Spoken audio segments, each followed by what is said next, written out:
I wonder if mathematics isn't rather a state of mind, which can size up a situation, discard the unimportant, fit disorganized facts into a pattern, and know when a problem is solved. If we approach the teaching of mathematics with this as our axiom, it might be that we could make essential progress. For instance, we would no longer apply the old principles of supplying answers to problems. Part of the scientific mind is the critical ability to know when a problem is solved. Rather than being a tool subject, I believe mathematics is an art, the purest form of art, in which the mind is the instrument of expression. This is the art which takes chaos and builds from it a magnificent structure of order and reason. H.S. Wall, Creative Mathematics. Hey, this is Cameron. I just want to give you some quick context on the clip I'm about to play. Obviously, you heard me read that quote. But in the next clip, you're going to see Katie reading a couple of or three word problems to Max. They're from fourth grade math. Now, understand, Max is not even 6 years old. He'll be 6 in 2 months from the recording of this video, and that clip was recorded last night that you're about to see.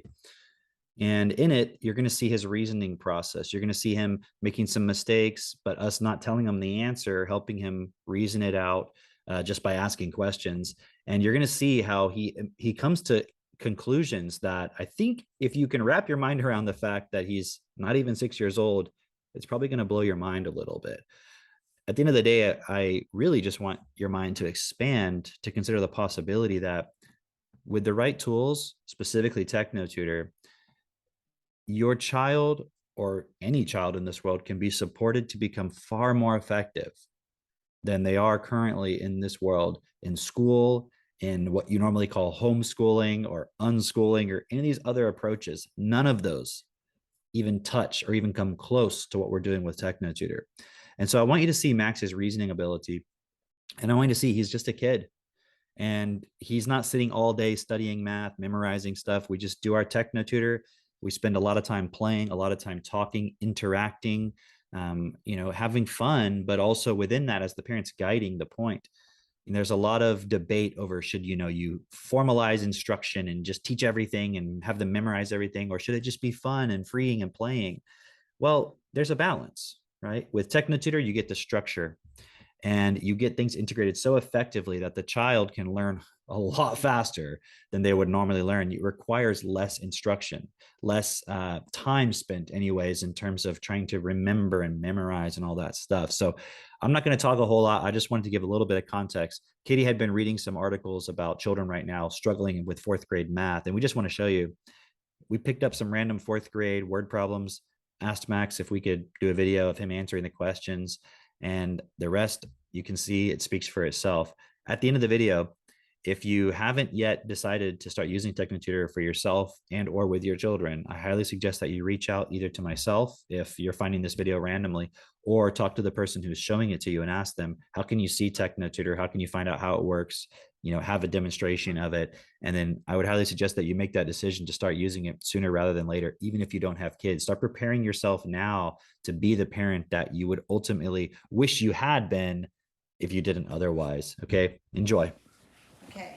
So like online? Yeah, well, yeah. Okay, ready? Yeah. Okay. Ashley and her 4 friends went trick-or-treating. You know what that means? What? Where they go from door to door and get candy? Yeah. On Halloween.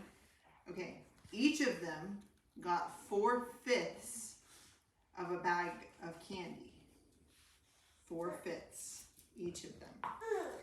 How many bags of treats did they get in total altogether? Let me repeat it.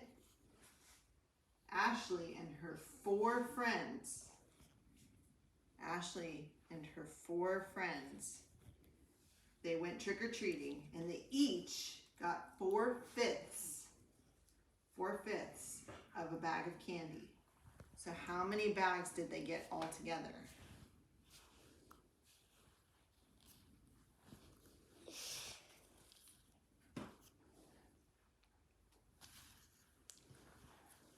It's a challenging one.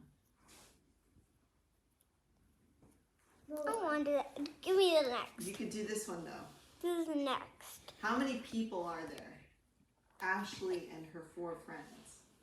5 people. 5 people. Is that a true statement? Yes, 5 people.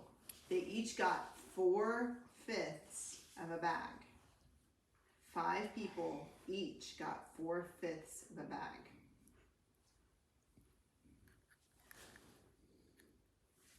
Why didn't they just get a whole bag? What if you had 5? But the question is, how many total bags are there? If they each got 4/5 of a bag. My question is, okay, Did if they they save some think about it candy? like this. Let's say you had 5 friends and they each got 1/5 of a bag. How many bags would they have total altogether? 1. Yes. So if 5 friends had 4/5 of a bag, how many bags would they have total? 4. Yes. Very nice.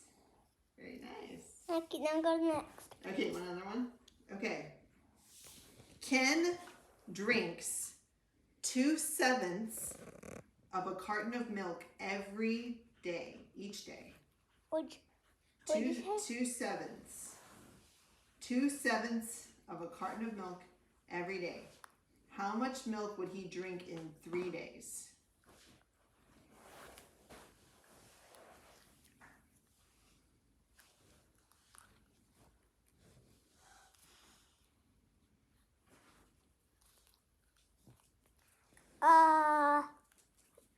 Ew. 6, 7. Yes, very nice. That's awesome. All right, ready? Yeah. Another one?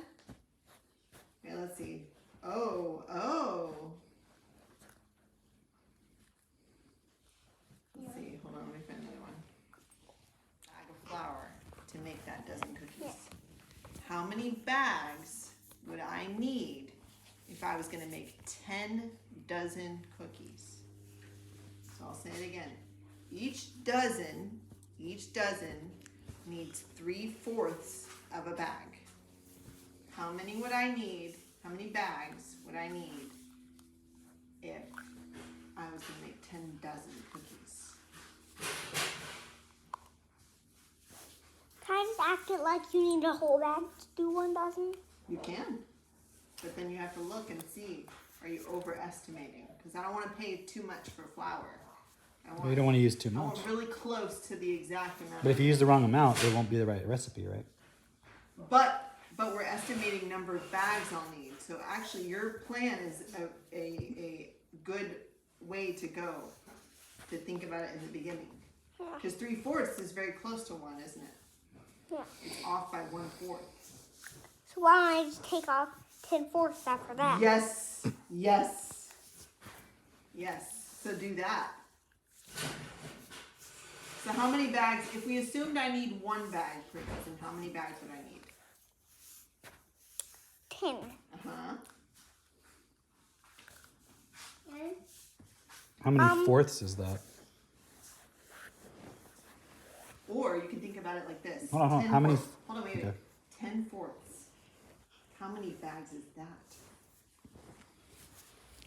But if you need 10. But think about 10/4. How many bags is that? It's that. It's 2 bags and a half. Yes. Yeah, that's very good. So you need 5.5 bags. No, you said, how many did you think you need when you estimated? Oh, you're right. I actually need I need 8.5. Almost. 9.5. No, just slow down. How many did you think you need when you estimated? 10. And how many are you taking away? 10/4. 10/4, what you just said was how many?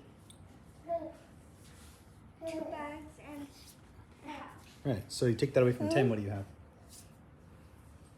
8.5. Is it? Yes. What would 8.5 bags plus 2.5 bags be?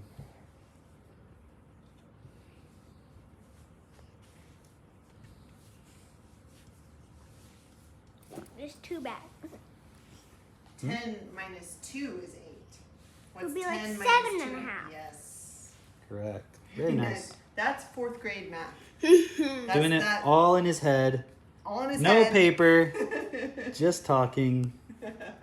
That's the one, they just put out this article saying that 4th graders are like doing terrible at math Like they just. Here we've got our not even 6-year-old Max just doing TechnoTutor and talking about math whenever we want to talk about it.